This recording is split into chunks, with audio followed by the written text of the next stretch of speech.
Salve, salve, meus queridos amigos, sejam muito bem-vindos ao canal TQSP, o canal Tinha Que Ser Preto, o canal que traz pretos inspiradores e suas histórias inspiradoras. E para que a gente continue a inspirar cada vez mais pessoas, a gente conta com a sua ajuda. Que você se inscreva no canal, compartilhe com os amigos, comentem em nossos vídeos e dê sugestões de novos convidados, porque somente assim, juntos, somos muito mais fortes.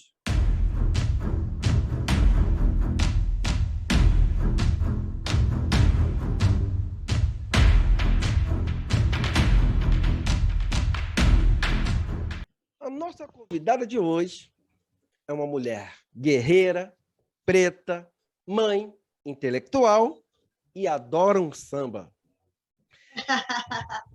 Ela, mesmo sem saber, foi uma das principais influências para a criação desse canal. Ela nasceu e se criou na Vila Aliança, localizada na zona oeste do Rio de Janeiro. Ela é professora, doutora em História, formada pela Universidade Federal Rural do Rio de Janeiro. Também é graduada em História da África e do Negro no Brasil. Pesquisadora premiada com 2 prêmios, um a nível nacional e outro a nível regional, com a tese Escolas de Samba como lugar de identidade e de cidadania para pessoas negras. Eu vou parar por aqui a apresentação dessa mulher, porque senão eu vou ficar falando eternamente das virtudes dessa mulher. Hoje, o canal TQSP tem a honra de apresentar para vocês uma das principais participantes da gênese do canal TQSP. É com imenso orgulho, é com imenso prazer e com muita admiração que o canal TQSP tem a honra de trazer para vocês a doutora Alessandra Tavares. Alessandra, seja muito bem-vindo ao canal TQSP, o canal Tinha Que Ser Preto. Obrigado, minha querida, por aceitar o nosso convite. Obrigada, eu que te agradeço, Sandro. Sandrão de Bangu é o parceiro, né? Para quem não sabe, a Vila Aliança fica na Zona Oeste e em Bangu. E a gente que é aqui de Bangu, a gente tem muito orgulho de ser da região, pela história da região e por várias pessoas, né, que batalham pela comunicação, pelo desenvolvimento coletivo, e o Sandro é uma das pessoas que estão aí na batalha, né, para o desenvolvimento local, coletivo, das pessoas negras, porque eu não preciso nem dizer que é um bairro do subúrbio do Rio de Janeiro e um bairro predominantemente negro. Eu agradeço muito o convite, eu fico muito lisonjeada e surpresa, porque eu não sabia que eu tinha inspirado o canal. Aí eu vou passar a bola para o Sandro, porque eu não sei nem como eu cheguei a inspirar o canal, porque na nossa simplicidade, né, de ser, a gente não consegue nem imaginar, né, que a gente está nesse lugar de inspirar. A gente trabalha, né, por uma questão que está muito ligada os nossos corres de pessoas negras na sobrevivência, na ascensão social, na mudança da nossa realidade. E nesse caminho, né, a gente se depara com esses encontros, que foi um encontro com o Sandrão de Bangu. Agradeço, Sandro, pelo convite, estou muito feliz de estar aqui e que a gente possa ter uma manhã bem legal, que a gente possa conversar sobre questões bem legais aí para o nosso povo preto. Poxa, eu te agradeço duplamente, né, por aceitar o nosso convite e por ter inspirado a criação do canal, né? Vou resumir aqui para você, né, como é que foi essa inspiração, né? Durante muito tempo, eu sempre busquei fazer algo pelas causas negras, e só que eu nunca consegui, até um determinado momento que eu te conheci, eu não sabia como e por onde começar essa minha entrega, essa minha ajuda na luta das causas negras, né? E foi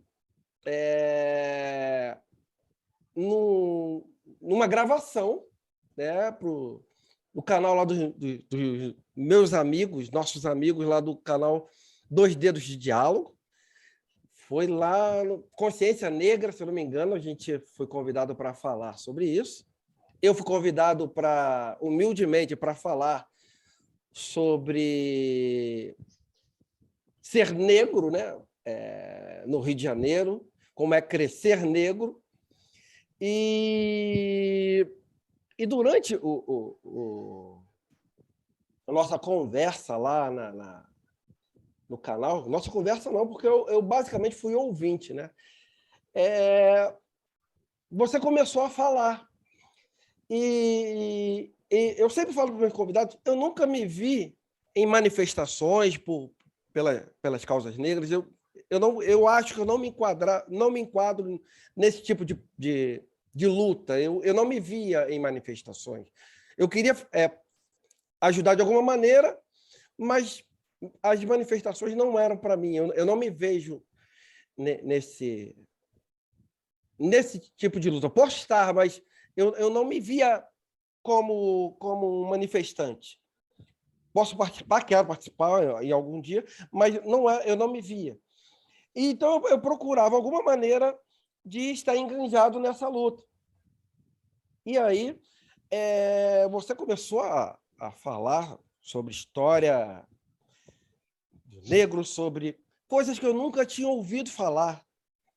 E eu até quando eu falo com o Rafael, nosso amigo, eu falo com o Sidão, eu falo, Sidão, ela ia falando, meus olhos iam brilhando e ela ia falando de coisas, histórias e contextualizando, e eu falei, caraca, eu acho que eu já sei o que eu quero fazer. Eu não vou me formar em história, sou professor de física, mas eu quero dar visibilidade aos negros brilhantes que nós temos em todos os setores da sociedade, que a história fez questão de apagar, e você relatou isso muito bem lá na nossa conversa, né? E você ia falando, falei, caraca, é gente como ela que os outros negros têm que ver. É gente como ela que os outros negros têm que ouvir e se inspirar, como eu estou me inspirando. Então, ouvir você falando me deu um norte de como eu poderia contribuir nessa luta, né? De dar visibilidade, mostrar que as vitórias negras são importantes. Toda vitória negra é importante, né? Não existe uma mais ou menos importante. Todas as vitórias são importantes. E mostrar aqui e dar voz a esses vitoriosos, a esses guerreiros, a esses lutadores. Porque antes quando você falou, eu comecei a pesquisar os canais. E aí vem a questão da timidez. Estar de frente para a câmera. E é muito difícil, porque eu também sou muito tímido, igual a você. Eu comecei a pesquisar e a maioria dos canais eles falavam muito sobre as lutas, as mazelas, né? E eu vi muita gente falando disso, mas só que quem lutava, quem apanhava, quem apanhou para conquistar, para nos dar os direitos que temos hoje, eles eram pouco mencionados. E aí me veio, não, então, o meu papel hoje vai ser mostrar essas pessoas que têm a voz, que falam por nós, que lutam por nós, porém, quase nunca aparece, a gente nunca sabe quem são, mas desfrutamos dos benefícios que elas trouxeram para nós. Então, por isso que eu estou muito orgulhoso por você estar aqui, porque o meu canal ele trata de inspiração e eu estou trazendo aqui para vocês a minha principal inspiração para a criação do canal. Muito obrigado, minha amiga. Desculpe se eu falei demais, mas não, que isso, eu tinha que falar para você. você, assim, eu fico muito emocionada em saber que, de alguma forma, né, a minha fala, né, ali naquele momento, o canal Dois Dedos, né, é um canal em que eu sou professora de educação básica, assim como o Sandro, eu conheci no canal pelos nossos amigos em comum, que são professores, né? E a gente acaba se conhecendo, dando aula na mesma escola e tal. Eu não dava aula na mesma escola que Sandro, mas os nossos amigos em comum, né? Ele conhecia, né, de trabalho, eu também, e a gente, nos momentos de folga, a gente debate política, se diverte, fala de futebol, e eles criaram um canal para falar de maneira descontraída sobre futebol e algumas questões também políticas importantes, e eles me convidaram para falar no Dia da Consciência Negra de 2020, não foi isso, Sandro? 2020. Foi de 2020. E assim, foi um papo muito descontraído, uma das coisas que o Sandro está levantando e que eu sempre levanto é sobre a importância da gente falar sobre a história das pessoas negras e ressaltar que as pessoas negras construíram e constroem o Brasil, e que nós não somos só estimativas pejorativas e negativas, nossa história não é história só de pessoas que foram escravizadas, nós construímos e apesar do racismo, da exclusão, nós estamos batalhando e lutando sempre, e somos muito capazes. E importante, né, que a gente resgate esses lugares, esses papéis na história, né, lugares importantes, que é um trabalho que o Sandro vem fazendo, né, ele está sempre postando nas redes sociais, né, do canal, histórias de pessoas negras que contribuíram muitíssimo em vários setores, como intelectuais, como artistas, na política, e que não entram nos currículos das escolas, muitas pessoas não têm acesso, e é importantíssimo que a gente tenha referências, né, para a gente construir as nossas identidades e até saber que não tem limite para as nossas capacidades. Uma das coisas que o Sandro e eu, a gente compartilhou lá naquele momento foi que esse lugar de intelectual que ele está me atribuindo é um lugar de intelectual que ele também ocupa como um professor negro de física. E que muitas vezes a gente chega nos lugares e a gente diz que a gente é professor, as pessoas fazem aqueles comentários surpresos, né, como se as pessoas negras não pudessem serem professores, e um homem negro só pode ser um professor de educação física. Exatamente. E eu, como uma mulher negra, só poderia ser uma professora de primeiro segmento, que não é um problema ser professora de educação física sendo negro, uma professora negra de primeiro segmento, mas o racismo impede que as pessoas pensem que a gente possa ser algo diferente dos estereótipos que eles construíram, né? E o estereótipo que eles construíram é que o meu lugar de ascensão só pode ser até ali. E já é uma surpresa eu chegar até ali. Se a gente chega mais além, o racismo não consegue nos entender, né? E, sobretudo, não nos entende, né? Como intelectuais, né? Que estão aí na luta. E sobre essa coisa da luta, é entender que existem diferentes frentes, né? Verdade. E a nossa frente é pela educação, é pela informação, e a gente está batalhando, né, para construir esses espaços de referências e identidades. E, cara, eu fico muito surpresa, lisonjeada e emocionada de que a minha fala tenha te inspirado de alguma forma. E é uma fala que eu estou sempre lá na base falando para os nossos meninos que a gente tem referências importantes, a gente constrói essa história e a gente pode sonhar ser diferente dos estereótipos que eles construíram para a gente. Verdade. Nós temos referências e vamos conhecer as nossas referências, né? Essa diferença. Dessa maneira que nós vamos fazer a diferença nessa luta aí, né? Porque até bem pouco tempo atrás não tínhamos referências negras. nos faltava, né? Então, porque foram silenciados e apagados da história, né? Porque referências negras a gente teve sempre na história. Exatamente, não que não tivéssemos, né? Ela não nos foi permitido conhecer. É diferente, né? E hoje a gente está aí começando a conhecer um pouquinho da nossa história, mas ainda tem muita coisa para a gente conhecer, né? Então, vamos começar logo com a pergunta mais difícil do dia, a coisa mais difícil da nossa conversa de hoje. Ai.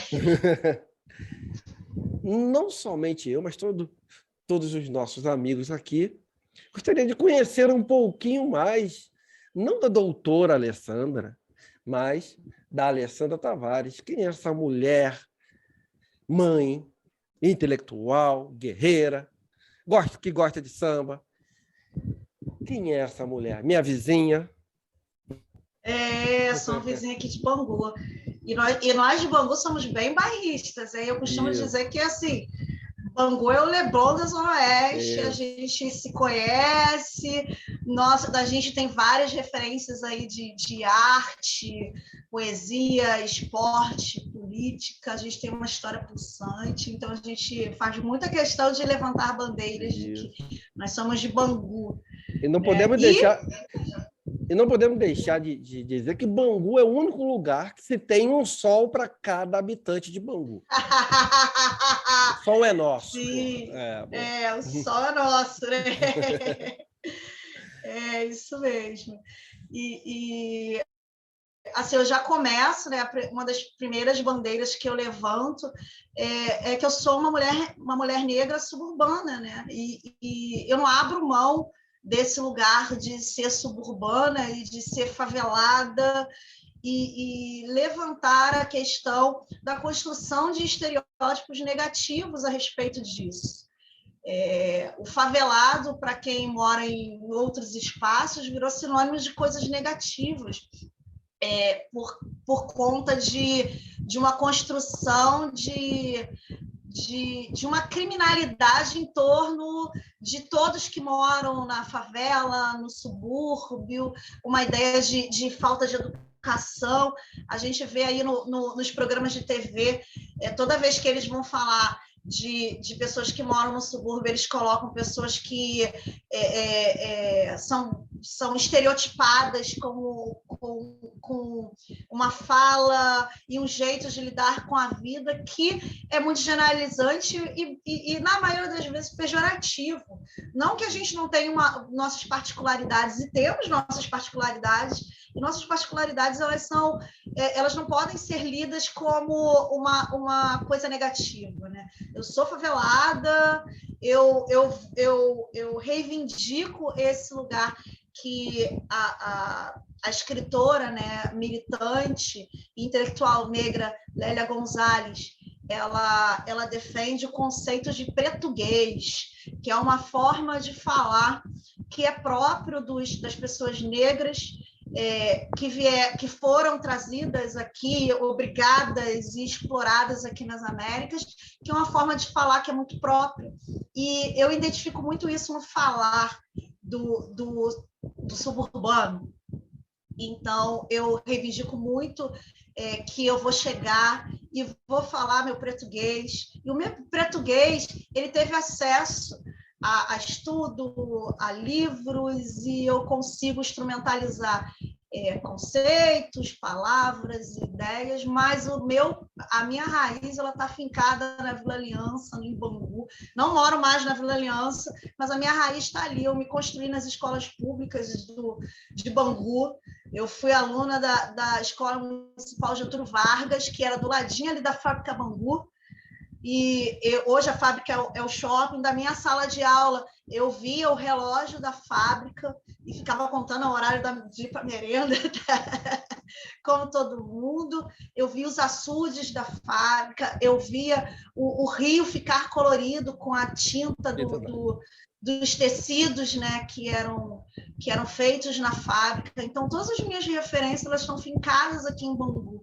A gente tem um sol para cada um.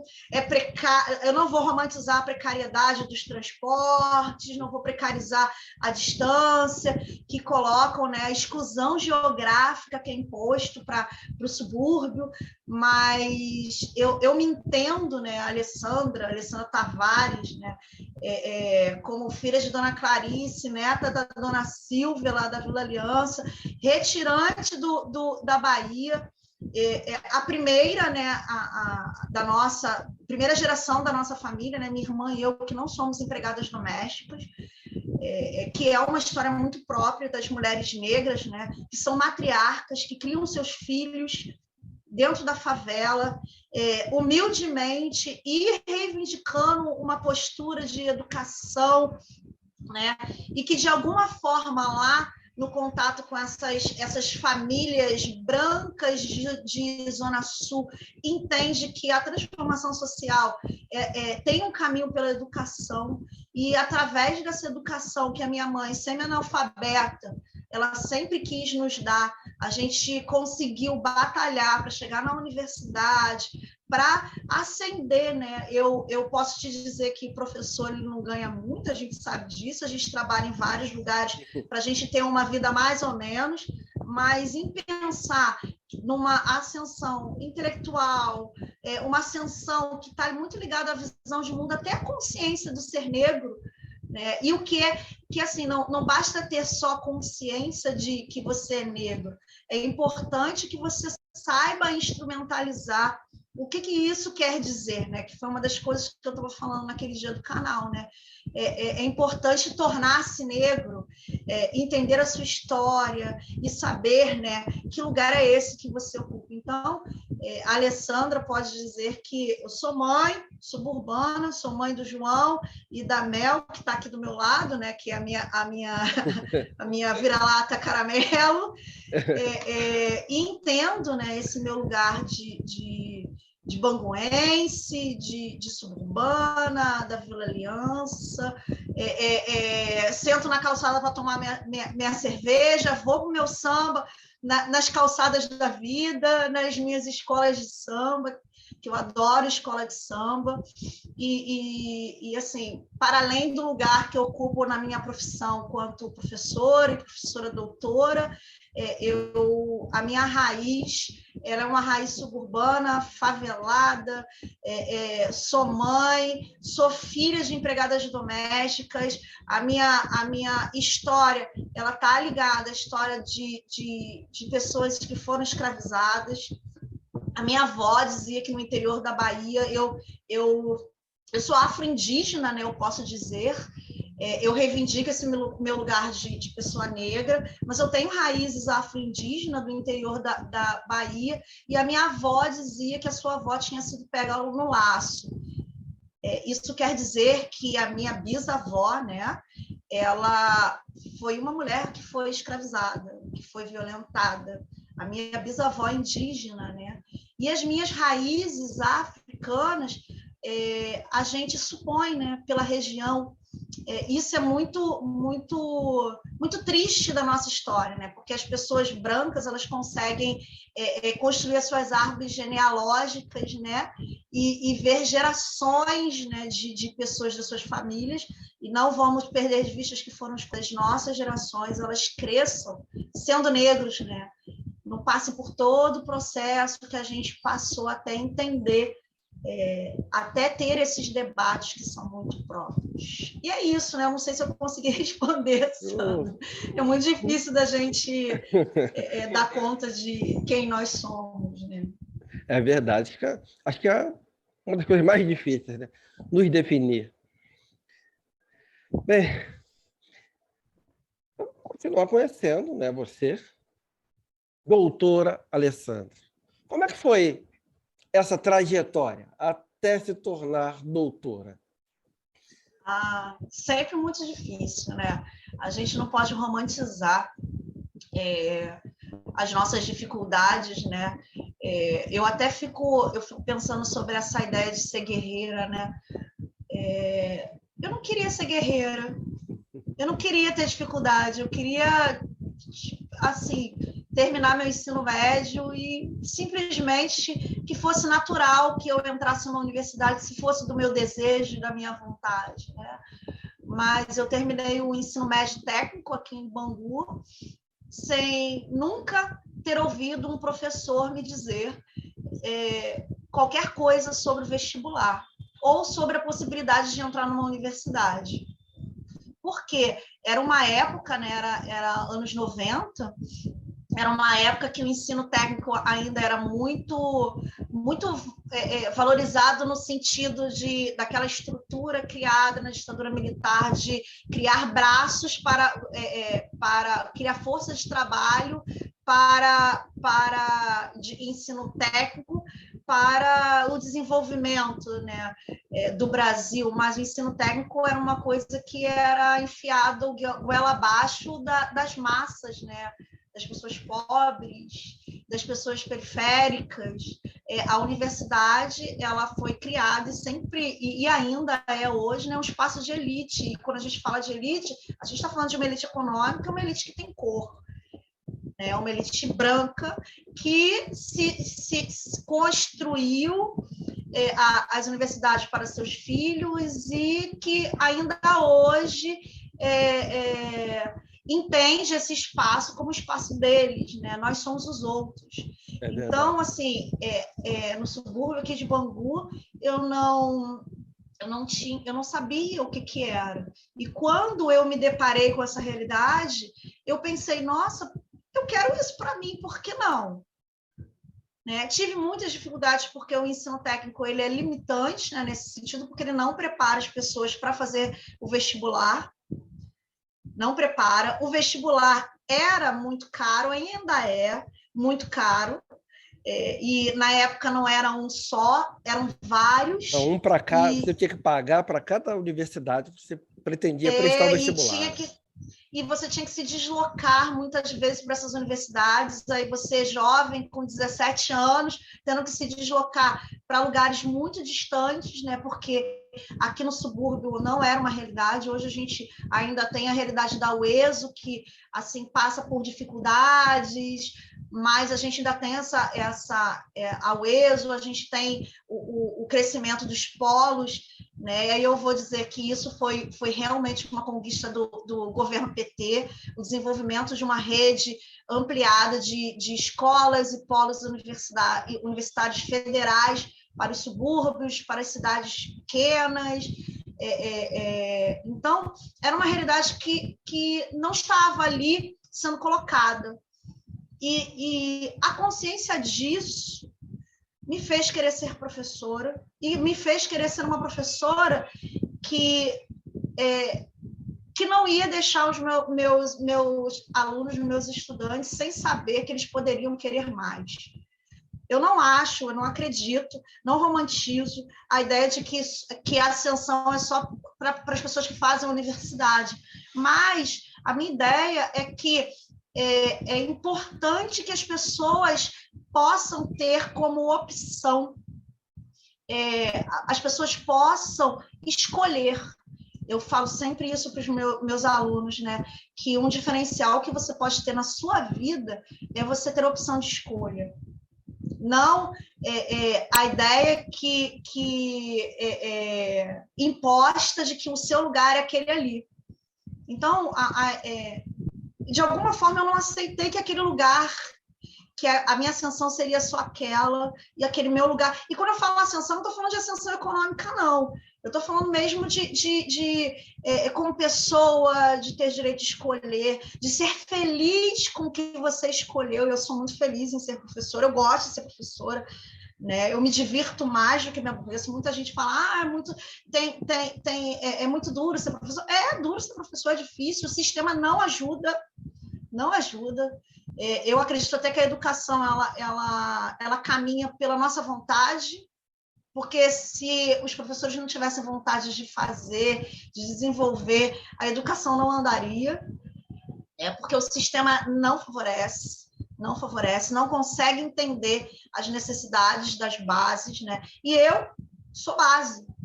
né? Eu vim da escola pública e eu consegui entrar na universidade. Não fiz universidade pública, não consegui passar para a universidade pública, mas eu consegui uma bolsa de estudos na Universidade Gama Filho, que eu conseguia conciliar com o trabalho, que foi muito difícil. Eu trabalhava no cinema, eu varria pipoca de cinema, me diverti muito varrendo pipoca de cinema, vi muito cinema nessa época, mas era muito cansativo, eram muitas leituras, era distante, e assim, a gente não pode romantizar, e assim, na universidade, eu me lembro que eu sentava lá e ficava emocionada de estar ali ouvindo tudo aquilo e tudo aquilo que eu queria ouvir, que eu queria saber. A história sempre me inspirou muito. E lá na universidade, eu só tive uma professora negra, que foi a Marilene Rosa, professora da UERJ, professora da Gama Filho. E ela, né, eu fico emocionada porque ela foi a primeira intelectual negra e ela tinha muito prazer em dar aula, de estar ali e fazer um discurso para que a gente não ficasse só na graduação, que a gente continuasse. E que era para a gente multiplicar o que a gente estava aprendendo. Ela falava muito isso. Ela, Marilene Rosa, nascida e criada em Padre Miguel. Passista da Mocidade Independente de Padre Miguel, né? Na sua juventude, ela já era uma senhora. Então, ela foi uma grande referência na minha vida. Eu estou falando que ela foi, porque ela partiu, ela tinha um problema de coração, ela partiu na semana que eu defendi meu doutorado. Então, assim, não foi fácil seguir, né, por esse caminho. Trabalhar e estudar nunca foi fácil.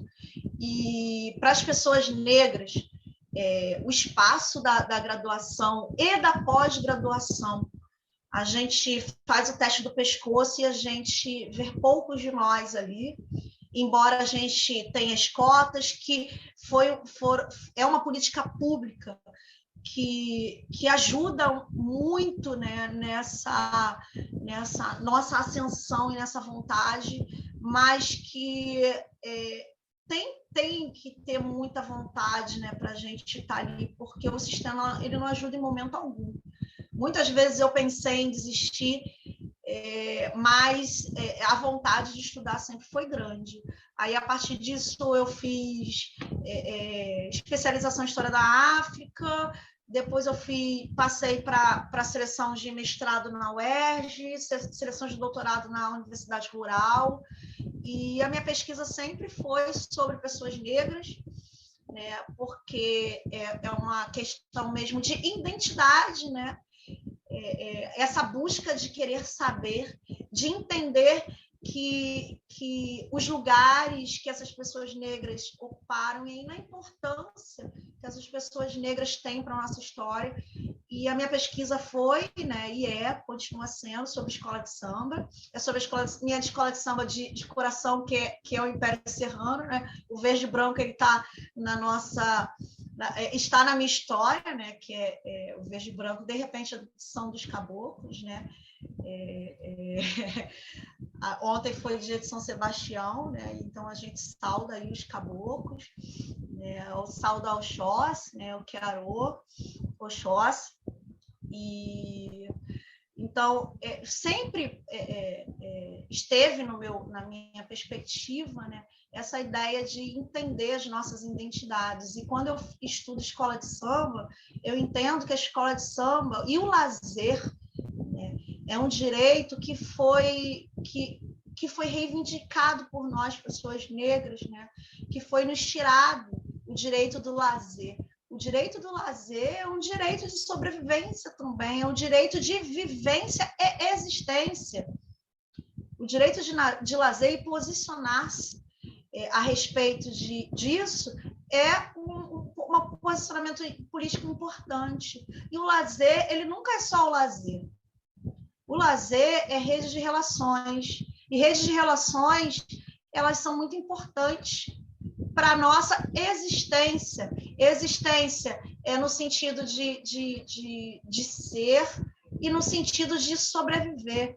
Que a gente sabe que dentro das escolas de samba, por exemplo, as escolas de samba sempre foram espaços de desenvolvimento de pessoas, de relações, de conseguir emprego, de conseguir auxílio, de conseguir conforto e alegria. Então, assim, a minha trajetória quanto profissional, quanto acadêmica, ela está muito marcada esse olhar de ser negro, de ser suburbano e de tentar entender as nossas formas de fazer e de ser. É isso, né? Duas coisas que você comentou aí que me remeteram também a primeira, eu me formei pela UFRJ, né, Universidade Federal do Rio de Janeiro, e quando você falou no início que não conhecia o vestibular, eu também não conhecia. Ninguém nunca tinha falado para mim o que era o vestibular. Porque ser preto e pobre, né, nos anos 90, adolescente, você tem um objetivo em termos de estudo. Era concluir lá a antiga 8ª série e arrumar um emprego para ajudar na renda da família. Então, o nosso objetivo... Que não deixa de ser uma realidade ainda, né? Ainda é uma realidade muito forte nas escolas públicas, né, que a gente trabalha. É verdade. Então, eu fui criado para isso. A minha mãe falou, você tem que estudar. Mas esse estudar era até a 8ª série para me preparar para quê? Para arrumar um emprego e ajudar na renda familiar. E não lembro por que cargas d'água eu resolvi não parar ali. E aí eu tinha que trabalhar, arrumei um emprego, tive que estudar à noite. O meu ensino médio foi feito à noite, numa escola muito boa, em Realengo, Nicarágua. Sempre estudei escola pública, né? E o terceiro ano, um grande amigo meu falou, Sandro, vamos fazer o vestibular da UERJ? Ué, o que é vestibular? E aí ele me explicou. E o que é o UERJ, né? E aí ele me explicou. E como ele era meu amigo, eu não tinha intenção, não. Mas meu amigo vai fazer, eu vou fazer junto com ele. Fiz o vestibular da UERJ e também da UFRJ. E não passei, né? Não estava preparado para... E aí, tentei por mais 2 anos, e aí eu passei para a Universidade Federal Rural do Rio de Janeiro. E aí, eu acho que a falta de preocupação de ter que ser aprovado, porque eu já estava numa universidade federal, acho que me ajudou bastante. Então, como eu passei para rural, eu não tinha preocupação de ter que ser aprovado no UFRJ. Eu já estava numa universidade federal. E, assim, sem essa preocupação, eu fui aprovado na UFRJ. E fazendo bacharelado em física, ou seja, eu seria pesquisador em física. Entrei para o UFRJ, aí o que você falou da elite, né? Era uma turma de 120 alunos, eu era o único negro daquela turma. E eu me tornei professor por acaso, porque eu nunca me vi dando aula, pela minha timidez, eu achava que eu não ia conseguir. Mas como eu tinha que trabalhar, o curso de bacharelado em física era integral, manhã e tarde, eu não tinha como continuar estudando, porque eu tinha que me manter, a minha família não tinha como me ajudar. Então, eu tive que pedir transferência para o curso noturno. E o curso noturno era de licenciatura. E aí, dar aula entrou na minha vida e eu agradeço muito por isso, de não ter ido para o bacharelado e ter trabalhado como professor. Acho que eu não seria tão feliz como eu sou hoje dando aula, se eu tivesse me formado como pesquisador, né? E já no curso noturno tinham lá mais 3 negros. Aí eu já estava mais feliz porque tinha mais gente igual a mim lá Na universidade. Sim, tem essa diferença também, né, da licenciatura. Eu me lembro, Sandro, que quando eu entrei na Gama Filho, eu tive essa bolsa, um subsídio governamental, isso foi em 2001, porque eu me inscrevi na licenciatura, porque eles estavam tentando incentivar as pessoas a fazerem licenciatura. Então, a gente tinha um pouco mais de pessoas negras, né? Eu posso dizer que nós éramos uns 3, mas, assim, na mesma batida. Eu fiz bacharelado e licenciatura junto, né? Porque tinha essa possibilidade, eu consegui fazer, mas o subsídio foi por conta da licenciatura. Então, o perfil da licenciatura é muito esse também, né? De formar a frente de trabalho, né, de uma profissão que é muito desqualificada no sentido do desaparelhamento que o Estado sempre está fazendo em relação à educação. Desculpa te interromper. Nada. E a outra referência aí foi o verde e branco, só que o meu verde e branco é diferente do seu, né? Porque eu sou nascido e criado em Padre Miguel. É a mocidade. É a minha escola do coração, é a Mocidade Independente de Padre Miguel. Né? Que... Esse ano está cantando para o Oxóssi também, é o Caçador. Estou te falando. Acabou que estou aí. Então, a gente entrou no mérito da questão aqui. Então, Alessandra, me fala uma coisa, qual é a relação entre o samba e o negro? Como é que eles se relacionam? Como que eles se relacionam, né? Historicamente falando. O samba é negro, né? É uma construção que a gente chama em história, que é uma construção da diáspora, né? Da diáspora africana. Foram as pessoas negras de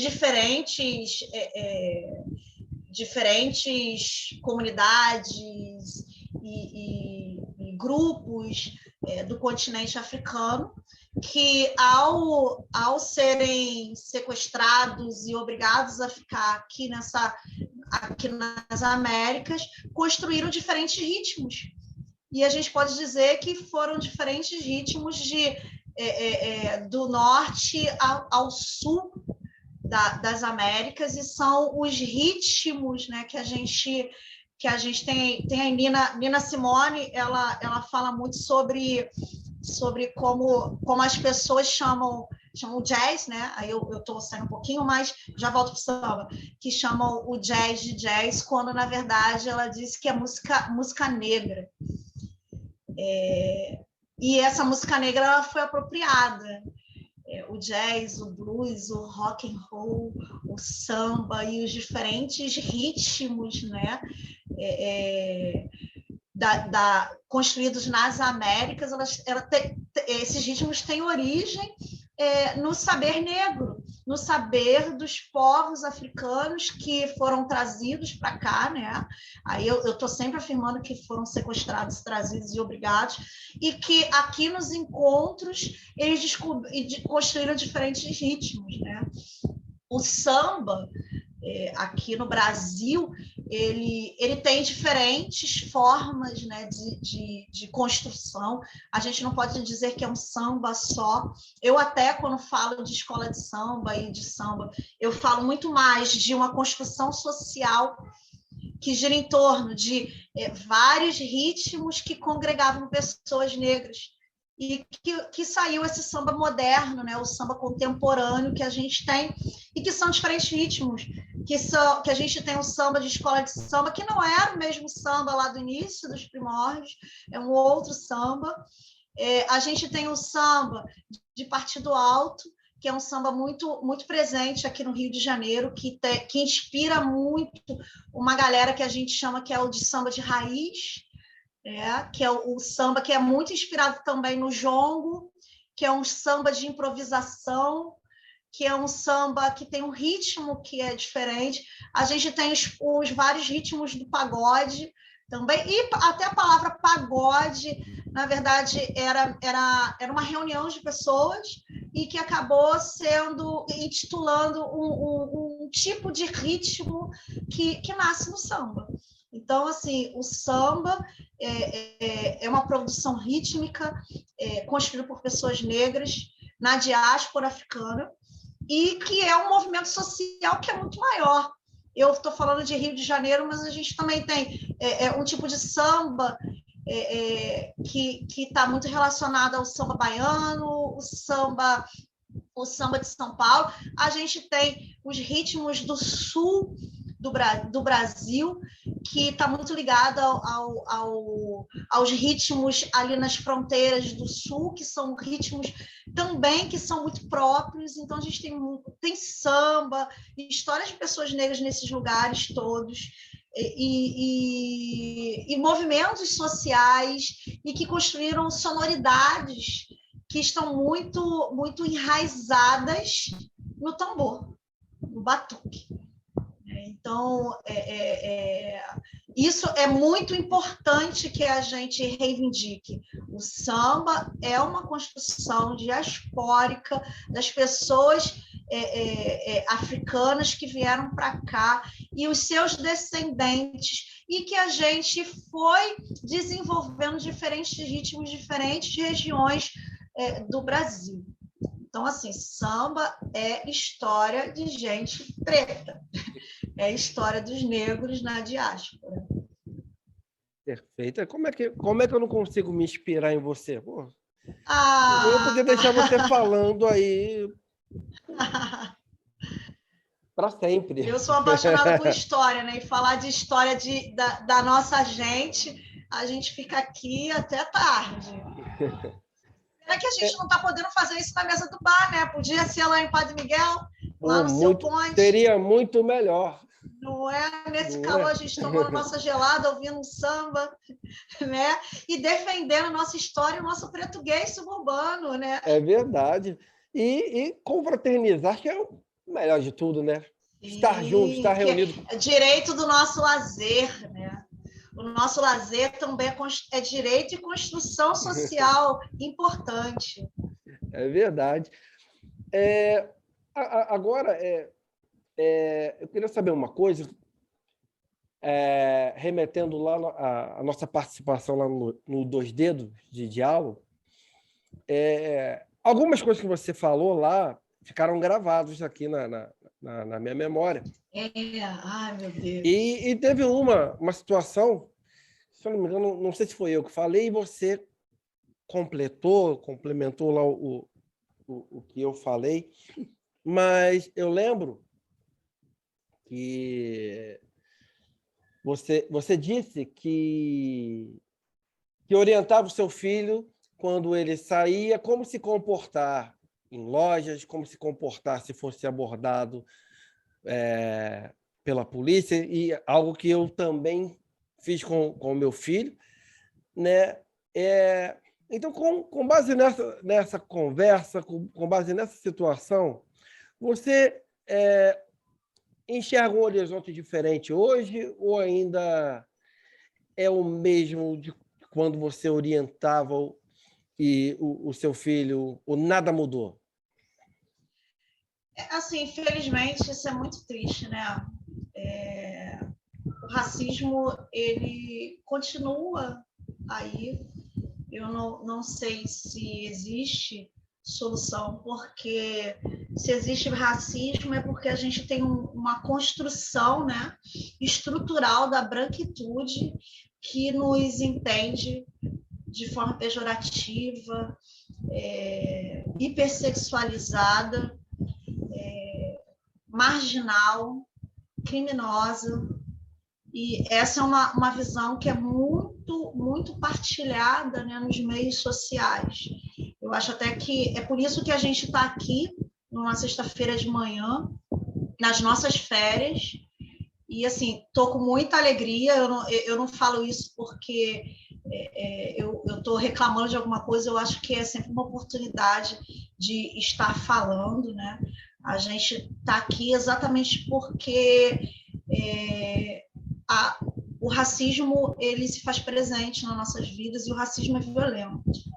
Ele é violento de forma simbólica, ele é violento quando nos exclui, e ele é violento contra nossos corpos.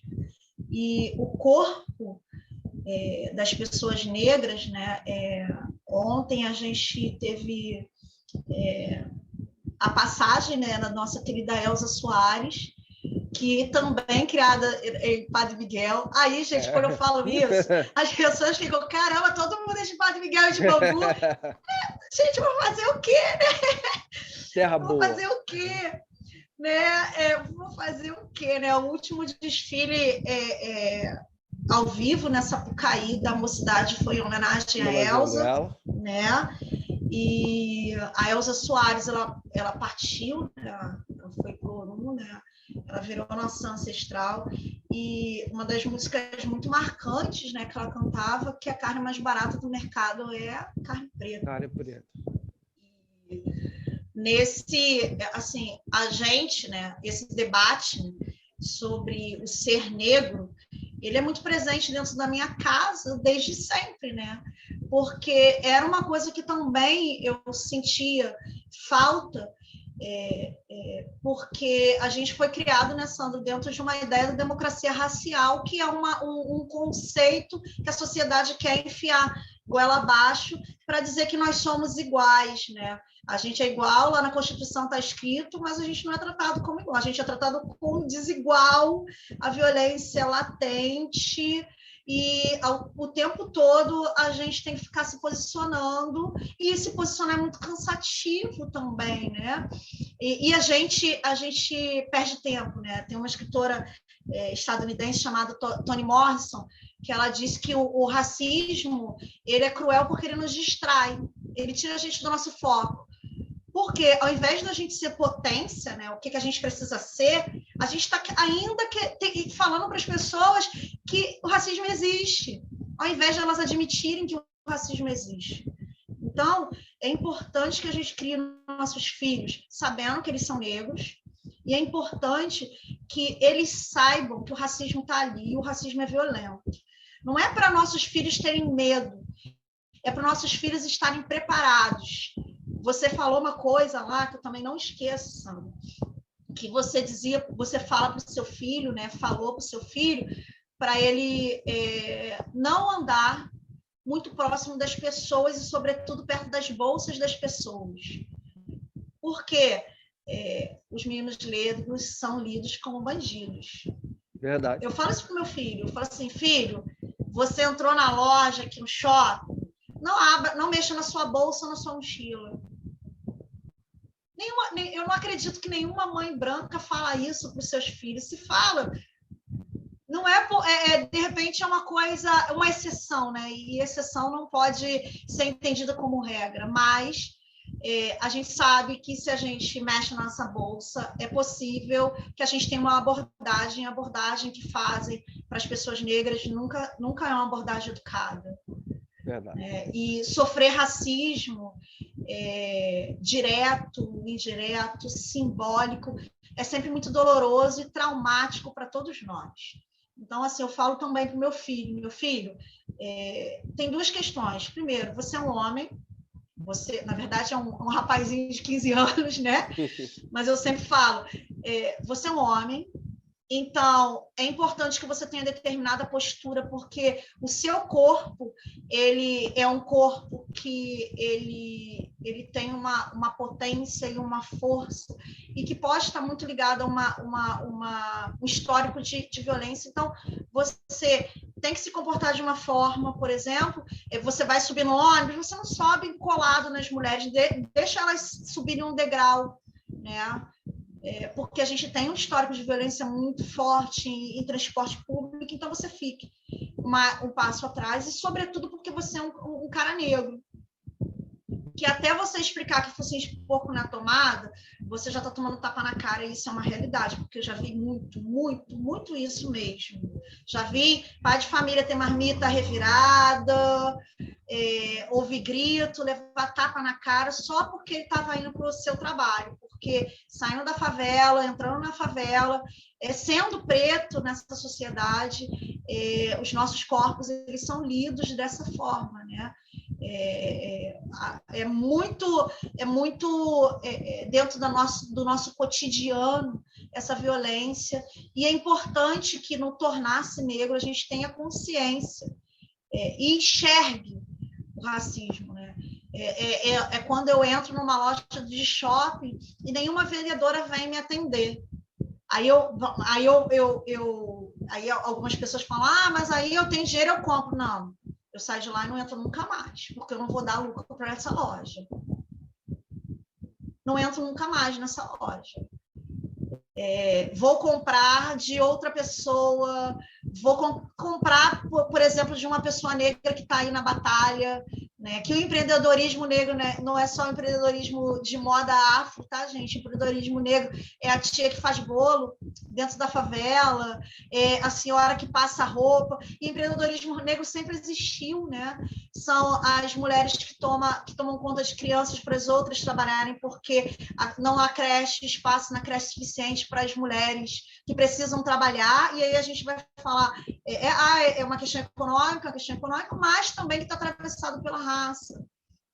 Então, o empreendedorismo negro sempre existiu. A minha mãe que costurava para nos sustentar, a minha mãe que fez faxina, a minha mãe que ensinou criança, fazendo reforço escolar, ela era empreendedora porque, sem romantizar o empreendedorismo, porque era uma questão de sobrevivência, a gente precisava comer. Então, assim, o tornar negro está muito ligado a essa consciência, né? De que é importante que a gente entenda que nós vamos para o racismo, possivelmente você não está enxergando, que você pode estar sofrendo um racismo simbólico. Racismo não é só violência direta ou xingarem você de preto ou te darem tapa na cara. Racismo é uma exclusão, é uma forma que as pessoas te veem, nem te consideram como possível compradora de uma loja, por exemplo. Não é? Ou que você possa ser ouvido, ou que a sua versão do que aconteceu ela possa ser real. Feito na sua colocação aí. E eu vivi tudo isso aí que você falou. Meu filho vive isso, né? É constrangedor você estar andando na rua e, de repente, uma senhora olha para trás, vê que você está atrás dela, ela segura a bolsa com medo de você roubar a bolsa dela. Né? E isso me deixa com muita raiva quando isso acontece. Por isso, eu não gosto de andar atrás, principalmente de mulheres, né? Então, procuro passar longe, porque é constrangedor. Isso esse constrangimento que faz parte da nossa história, né? Você não é só constrangido quando você apanha da polícia, quando você é abordado por suspeita de alguma coisa, mas esses simples gestos, né, de você é negro, você se torna suspeito profissional. Então você é um suspeito, sempre. Então, isso é o que é constrangedor. Assim, o ter de vigiar as suas atitudes na sua existência, simbólica do racismo, né? A gente não pode só ser impotência. É a fala da Toni Morrison, né? E a gente ainda tem que convencer o outro que essas práticas elas não são naturais, não é para ser naturalizado. É uma violência, sim, ao seu ser, ao seu corpo. É uma violência. As pessoas falam, mas tem a maioria dos bandidos. Cara, isso não justifica o racismo. A força que isso tem na construção de quem nós somos, nas nossas subjetividades, né? na forma com que a gente vai entender o mundo e a forma que a gente vai se colocar no mundo, porque isso cria uma série de questões emocionais na gente e que não são consideradas. Verdade. Que não são consideradas, né? Nem a nossa fala, olha, não fui eu que fiz, ela é considerada, né? Não, eu não estava fazendo isso. A gente não tem poder, né, de simplesmente ser. Isso é a força simbólica do racismo, que as pessoas, que a gente passa uma vida se cansando em dizer e as pessoas continuam querendo naturalizar, né? Isso é muito complicado. Acho que esse é o grande problema, né? A história tornou tudo natural, né? Então, Não eu é acho, natural, eu gente, acho nos que tratar dessa forma. eu acho que o nosso grande problema hoje é exatamente essa desconstrução de que isso não é natural, né? Então, desconstruir isso que foi massificado, acho que é a nossa grande dificuldade. Mas a gente vai conseguir. É cansativo, desgastante, mas a gente está aí. Tem que Sim, é mudar importante isso. que a gente se posicione, Sandro, porque a gente quer um mundo melhor, né, para os nossos filhos, para os nossos alunos. Eu não tinha... uma das coisas que eu falo sempre que eu sempre senti o racismo, né? Eu sempre senti que, de alguma forma, existia limites para o meu ser e uns não lugares, né? Que eram muito subjetivos e eu não tinha instrumental nem para nomear. Né? Eu não tinha instrumental nem para nomear esses sentimentos que eu tinha, né? Que é a subjetividade do racismo. E é por isso que eu acho que é muito importante a gente levantar sempre esses debates, aprender, ler, estudar e tentar sempre debater com os jovens, né? Porque eles vão ser muito mais que a gente, né? Eu sempre confio, eu confio muito na rapaziada, né? De que eles vão ter muito mais instrumentais, né, para se posicionar, né, para se colocarem, para serem pessoas negras no mundo, do que a gente que não teve esse debate. Então, por isso que é importante a gente estar aqui, a gente estar discutindo, e todas as vezes que tiver oportunidade, a gente levantar a questão, sim. Vai falar que nós somos chatos? Pode falar que a gente é chato, porque a gente está aí vivendo. Eu tenho mais de 40, né? Estou vivendo há 40 anos isso. É chato pra caraca, é muito mais chato para mim, né? Que estou vivendo isso. Não é? É verdade. Eu tá falando, a pessoa está cansada do que eu estou falando, eu estou cansado porque eu estou vivendo isso. E assim, eu estou só falando e reivindicando igualdade. Era para eu estar com raiva, queimando tudo, né? Botando fogo nos racistas, e nem tô, né? Tô só falando, então deixa eu ser, pode me achar chato que for, eu vou continuar. Mas eu acho que uma grande evolução, né, é que todas as vezes que haviam esses debates, né, nós éramos apenas ouvintes. Eles falavam de nós, decidiam sobre nós, mas nunca nos perguntavam o que nós achávamos, né? Agora a gente está aí, ó, somos os mediadores dessa conversa. Quer falar? Então, deixa que nós vamos comandar o show, porque o show é nosso. Né? Então, eu acho que hoje tem muito mais gente falando, muito mais gente nos representando nesses debates, né? Porque antes falavam de nós, hoje somos nós falando, que eu acho que é o fundamental, o principal. Quem sabe das nossas dores, das nossas mazelas, somos nós. Então, falemos nós aí sobre isso aí. Eu acho que é uma grande evolução desse debate. Isso tem muito a ver, né, com o acesso, né, à educação, a importância do acesso à educação, né, da informação, e de estarmos lá nas universidades como produtores de conhecimento e conhecimento de nós. E a gente não pode perder de vista também o papel dos movimentos negros, né? Foram os movimentos negros que estavam lá fazendo pressão na Constituinte de 1985, pós-ditadura militar, que conseguiram colocar na Constituição a criminalização do racismo, conseguiram colocar a ideia da educação de história da África e dos afro-brasileiros, do movimento negro, a ideia de titulação e reconhecimento de patrimônios históricos tradicionais negros, das comunidades quilombolas. Então, assim, a gente tem um movimento que ele sempre foi muito forte, e hoje a gente está num lugar em que a gente tem acesso a essas redes sociais e os ganhos dessas redes, né? Para a gente construir debates, para a gente estar aqui hoje. Isso é muito importante. A gente estava lá, era só você no seu curso de física, era eu e mais dois, e a gente está aí. E o papo da minha professora Marilene Rosa, né? A gente tem que multiplicar. É verdade. E vamos pensando. Vamos multiplicar o debate. A gente tem que parar com essa coisa de que, só tem o Sandro lá no curso de física, ele é o nosso orgulho cacete.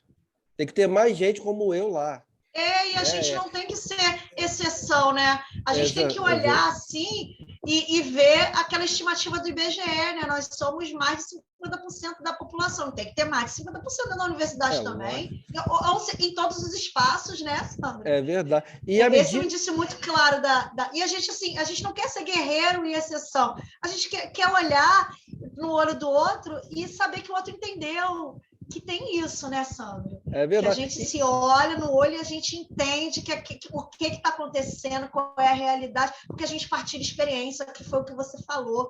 A gente fala dentro de uma experiência que a gente sabe, não é o outro que foi lá e não sabe. Não, o outro que a gente está falando é outro branco, que está indo lá falar de uma coisa que nunca viveu. E quando a gente fala de mercado de trabalho, de poder, né? À medida que vai se aumentando a graduação desse poder, desse status nessa cadeia de trabalho, vai tendendo a zero a quantidade de negros no topo, né? À medida que você vai subir na hierarquia, vai diminuindo a quantidade de negros, que chega num determinado ponto onde o nível é zero. Nós não temos representação. Seja lugares que tem marcadores econômicos ou lugares que têm marcadores simbólicos, né? Como a universidade, né? Não vamos dizer que o professor universitário é o cara que tem o melhor salário no Brasil, mas se a gente pensar numa carreira de professor, é o que tem um dos maiores salários, né? Para quem quer ser professor. E aí, cadê as nossas referências? Cadê pessoas negras falando das questões raciais? Ou mesmo falando de outras questões, né? Porque a gente não precisa falar só das questões raciais, né? A gente pode falar de muitas outras coisas, porque nós somos capacitados e habilitados para isso também. Te interrompendo, né, Sandra? Nada. Eu sou a gambiarra comunicativa. Me interrompendo, não, me complementando hoje. Me fala uma coisa, minha querida. Olha só, hoje os desafios das comunidades negras são imensos, né? E para as mulheres negras, esses desafios eles são muito maiores, né?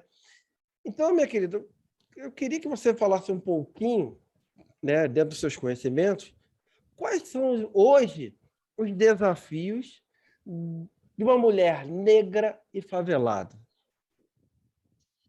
Claro.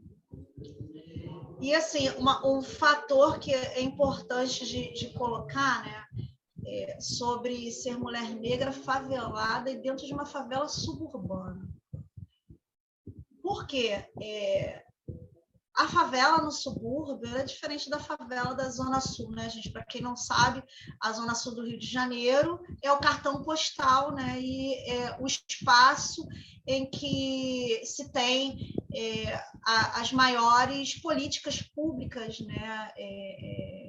Acesso à cultura, trabalho, bens materiais, simbólicos e natureza, e cuidado. É uma geografia que ela é privilegiada.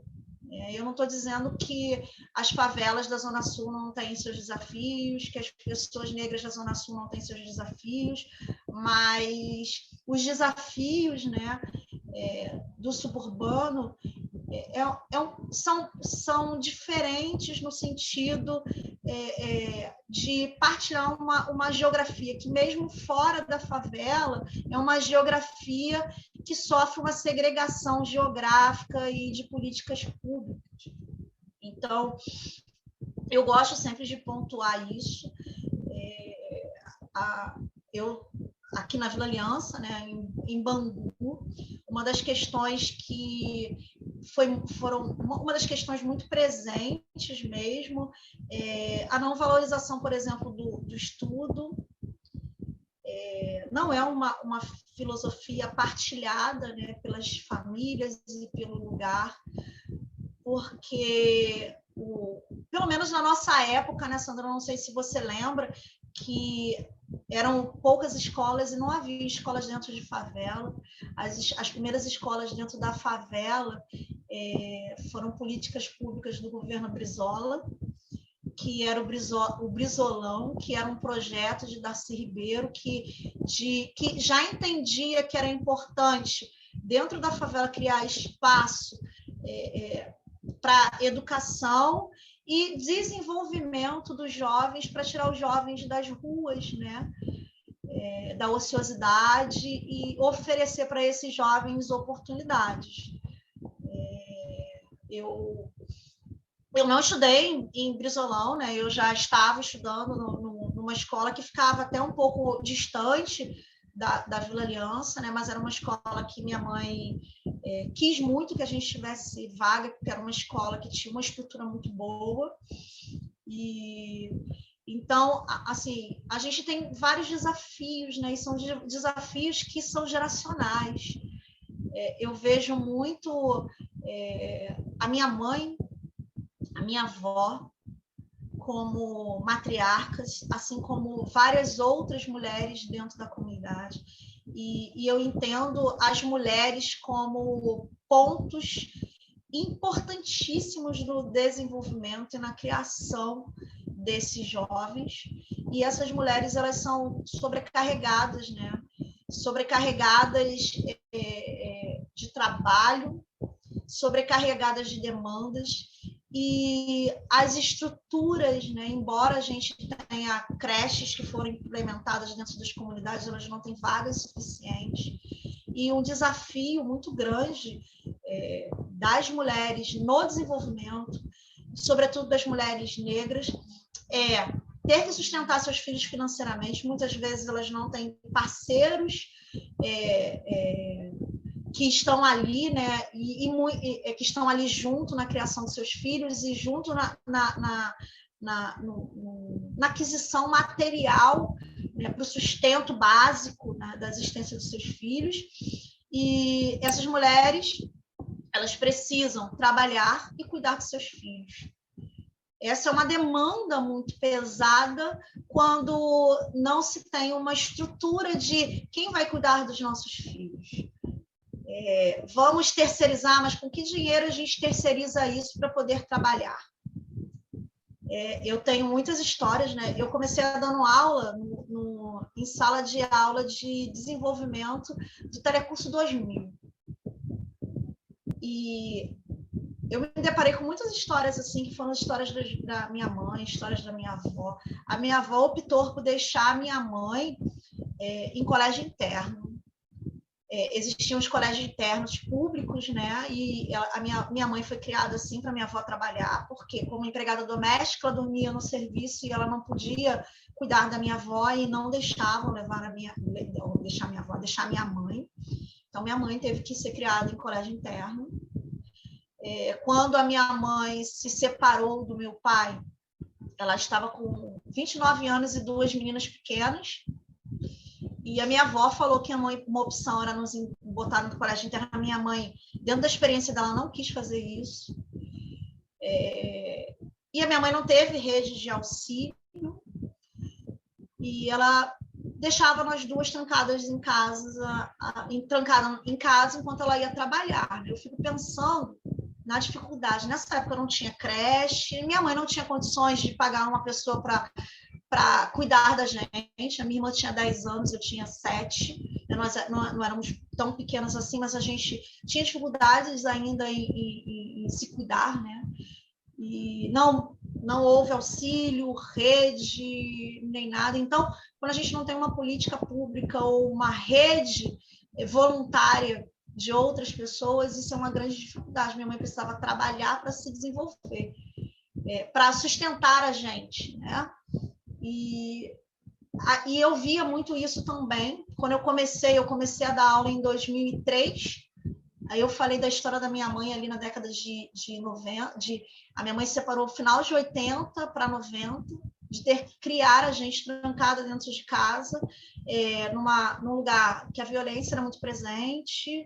Ela saía para longe de madrugada, fazia faxina em 2, 3 casas no mesmo dia, fazia faxina, passava roupa para poder nos sustentar, né? Ter alimento na nossa casa. E contando que nós fôssemos obedecê-las e não sair, no máximo ir para a escola, né? E éramos nós duas sozinhas. Esse é um grande desafio, né? Porque é um desafio que as mulheres, né, enfrentam no sentido emocional, né? Como é que você está sossegado dentro no seu ambiente de trabalho, deixando 2 crianças sozinhas num ambiente de violência, e essas crianças precisam comer, né, sem nenhum acidente dentro de casa. E se acontecer um acidente, era uma época que não se tinha telefone celular. Se acontecesse um acidente, ela não ia saber, só na volta dela à noite. Né? Ela precisava nos educar, nos dar suporte, a gente precisava estudar, e a gente precisava sair sozinhas, né, para estudar.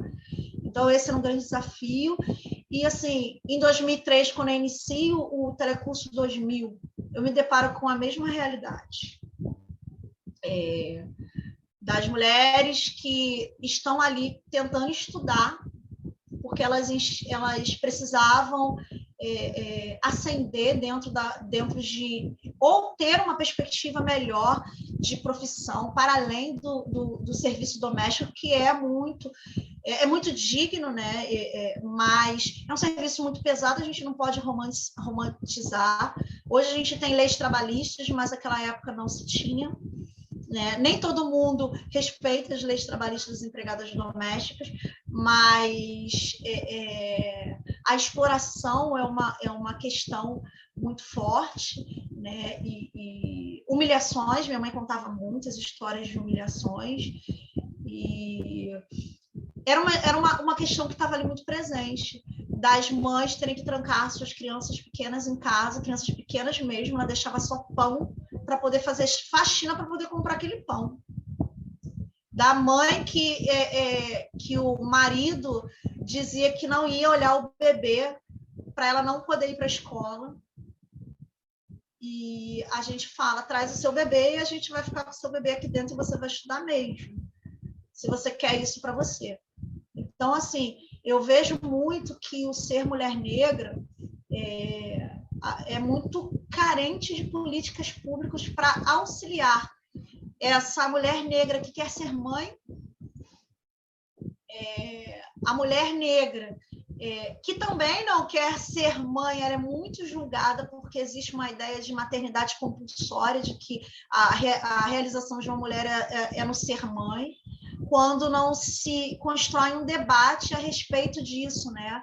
Como é que fica essa mulher tendo que trabalhar, né, para se sustentar e sustentar o seu filho, né? E o mercado de trabalho ele é muito desigual em muitos sentidos, né? Prova disso, né, que vamos falar aí como eu falei, né, eu entendo o professor universitário como uma ascensão maior na carreira de ser professor, né? Nem todo mundo quer ser professor universitário, né? Mas é onde a gente tem maiores salários, né, de professor, se a gente pensar num serviço público e tal. E se a gente chegar lá e olhar, e aí eu falo da minha carreira, né? Se a gente for olhar quantas mulheres estão ali e quantas mulheres negras estão ali nesse lugar, a gente entende como é desigual, né? Eu conto uma história, né? Eu acho que eu contei naquele dia, Sandro, que durante o doutorado, meu professor, meu orientador, ele precisava fazer uma viagem, né, de trabalho, aí ele montou a grade, ele sempre fazia isso, né? Montar a grade das turmas dele, que ele sempre pensa em fazer esse diálogo entre a pesquisa e a licenciatura, e ele convida a gente para ir ali dar aula, porque eu sou pesquisadora e sou professora, né? Sou doutora em História porque eu desenvolvi uma pesquisa, mas eu sou professora da educação básica há cerca de 18 anos, né?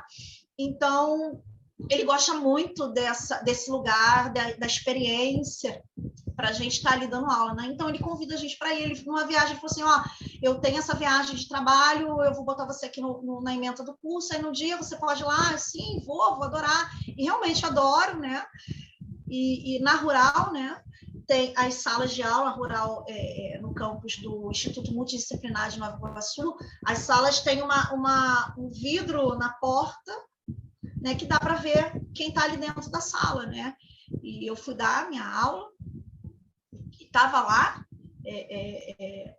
na frente, falando, né, com o PowerPoint rolando atrás, estava falando, eles estavam em círculo, tá, beleza, eu fui interrompida uma vez, entraram lá conversando, aí eu sempre gosto de cumprimentar os alunos quando chegam, né? E eu, oi, boa tarde, vocês são dessa turma? Aí as pessoas, ué, tá tendo aula? Assim, tá tendo aula, vocês são dessa turma? Se forem dessa turma, fiquem à vontade. Ou se não forem, são convidados a assistir a aula. Não, a gente só entrou por causa do ar-condicionado que estava ligado. Sandra, eu fui interrompida 4 vezes com essa mesma fala. Aí eu parei tudo e fui perguntar, gente, isso acontece sempre? Eles falaram, não. Aí tem que problematizar, né? Por que vocês acham que isso está acontecendo? Aí um levanta a questão, porque você é jovem. Eu falei assim, gente, eu não sou tão jovem assim, né? Eu estou na casa das 40, eu posso até não parecer, né, com rugas e muitos cabelos brancos, mas eu não sou tão jovem assim, né? Eu não pareço uma menina de 17 anos, né? No início da graduação. Né? E essa organização da sala não tem nenhum indício de que eu estou aqui num lugar de professora, porque eu, na verdade, como eu estava mostrando o PowerPoint, eu não estava sentada na roda, eu estava em pé e eu não consigo dar aula sentada, né? Eu tenho essa coisa de falar, então eu fico com muita energia, né? E eu sou um pouco intensa, né? Então eu preciso me movimentar, né, para estar falando. Aí levantaram, é porque você é mulher. Aí é porque eu sou mulher e então desenvolva. Porque aqui a maioria dos professores são homens. E tem mais alguma coisa? Você além de aparentar ser uma jovem, você é mulher e você é negra. Então, assim, eu estudei, sei lá, de 2001 a 2021, eu sou uma estudante, doutora, né? E a gente pode dizer que eu estou 20 anos estudando, me preparando. Aqui estou com uma porção de livro aqui, porque eu estou tentando, né, estudar para as seleções para a universidade, mas eu sei que esse meu lugar de mulher negra, profissional, professora e doutora vai ser questionado porque naturalizaram a ideia de que os homens fazem esse trabalho, naturalizaram a ideia de que homens brancos fazem esse trabalho, naturalizaram a ideia de que aquele não é o meu lugar. Então, assim, falando, né, da minha experiência, o meu desafio é ter de parar a minha aula, ao invés de eu estar dando minha aula, de ser uma potência, de estar ali criando, aprendendo e conhecendo e desenvolvendo, multiplicando junto com os estudantes ali presentes, eu tenho que parar tudo para dizer que aquele lugar ali foi um lugar que eu construí, que eu conquistei com dificuldades, e aquele lugar é meu. Então, assim, eu acredito que são múltiplos desafios, né, do ser, né? Nós somos atravessados por uma série de questões subjetivas, falta de políticas públicas, falta de compreensão, né, desses lugares, né, de apoio, desenvolvimento e a criação de uma mentalidade que promova mesmo equidade, né, para as mulheres negras estarem e escolherem. Né? Eu escolhi ser mãe, escolhi ser profissional. E como que eu vou conciliar isso? E uma realidade muito, muito forte, Sandro, é que os meus amigos de graduação que deram curso aos estudos, fizeram mestrado e doutorado, eles chegaram muito mais cedo que eu. Por quê? Porque, embora eles tenham famílias, eles tenham filhos, a maternidade compulsória, a responsabilidade compulsória de ser mãe é uma questão que faz com que, no ambiente de trabalho, a gente chegue devagar, porque são muitas demandas que a gente precisa dar conta nessa escolha de ter família. E eu não quis abrir mão disso, de ter família, de ter o meu filho, de ser além do meu trabalho, né? Porque eu amo meu trabalho, mas eu sou uma Alessandra que sou além do meu trabalho, né? E assim, homem nenhum ele precisa escolher sobre, não precisa ter nenhuma escolha nesse sentido. Ele só vai. Então, assim, os meus amigos chegaram antes de mim no mestrado, no doutorado, sobretudo os homens brancos, já são professores universitários, e eu ainda estou aqui, 20 anos depois, tentando. Vou continuar tentando, porque é uma coisa que eu quero, né? Sem abrir mão, mas eu tenho consciência que a minha trajetória é outra, por eu ser mulher, por eu ter todas essas demandas, por eu ser negra, por eu ser suburbana, favelada, são vários atravessamentos aí, Sandro. E serão superados com o seu brilhantismo, tenho certeza, né? Sandra. E em breve nós estaremos conversando com a professora universitária. Tomara, né? Vamos tomar várias cervejas ali no Padre Miguel, sabe? Com certeza, minha amiga. Vamos no ensaio da mocidade. Eu sou criada, eu sou imperiana, mas a atmosfera da mocidade está aqui na minha porta, né? E falar nisso, eu falei com o Rafael para marcarmos, né? De tomarmos a nossa gelada. E podemos... Vamos! É nóis, eu só vejo fotos de vocês tomando a gelada de vocês não chamam nunca, porque cara não chamam nunca. Normalmente são eventos da escola, então... Sim. E geralmente, e nem sempre a gente combina muito, né? Muito no bora. No improviso, bora, é hoje. Bora. Minha amiga, caraca, eu muito feliz de, mais uma vez, me inspirar, meus olhos estão brilhando mais uma vez, eu ouvir você falar.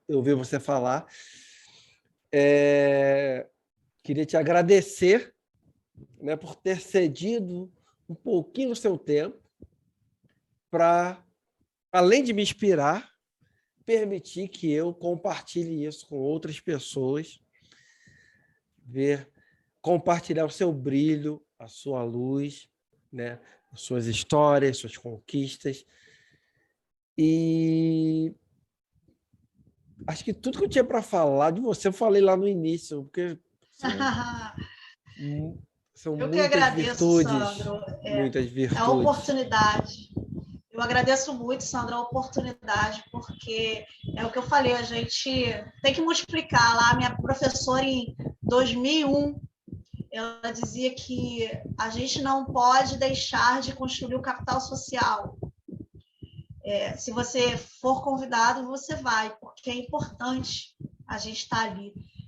A nossa cara preta aqui, ó, as nossas duas caras pretas aqui, tem uma importância, a importância política é importante, e você é inspirador, Sandro. Eu acompanho o canal com muita alegria, né? E reivindico sempre esse nosso lugar de banguense, morador de Padre Miguel, que é isso, que a gente constrói, a gente está construindo um movimento, isso é um movimento negro.